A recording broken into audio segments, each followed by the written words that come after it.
گوندی مەحموقەجەری سەر سنوری ئێرانە کە بەهۆی تەقینەوەی بۆمبی سەردەمی شەڕی نێوان ئێران و عێراق سەرووی 50 کەسیان کەمەندان بوون.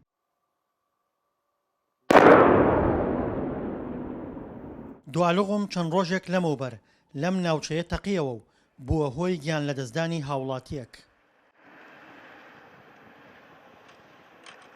لقم ڕێژ کریا هەتا ئیساتە ئاساری هەرماوە و ئێمە مەحموقەجەر خۆی 18 کە شەهیدمان هەیە و کەمدام و شەهیدانمان 56 کەسە دەرەوەی مەحموقەجەر و لە کۆی کشتی 106 کەسە.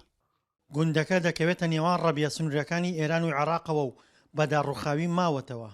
دانیشتوانەکەی چەند کیلۆمەتر دوور لە گوندەکەیان گوندێکی تریان بنیات ناوە. زۆرێک لەوانەی لە گوندی مەحموقەجەر بۆم پێیاندا تەقیوەتەوە کەمەندان بوون.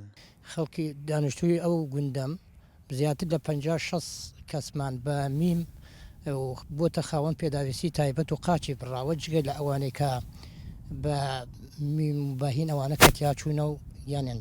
هەرچەندە تیمەکانی هەڵگرتنەوەی مین ناوچەکەیان پاک کردوێتەوە، بەڵام دوای تێپەڕبوونی زیاتر لە 30 ساڵ بەسەر شەڕی ئێران عێراقدا هێشتا بۆمب گوندنشینەکان دەکوژێت و کەمەندامیان دەکات.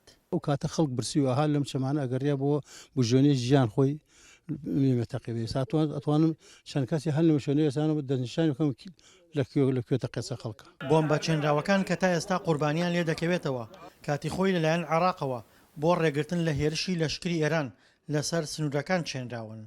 دڵشادن وارە دەنگی ئەمەریکا سنوری ئێران.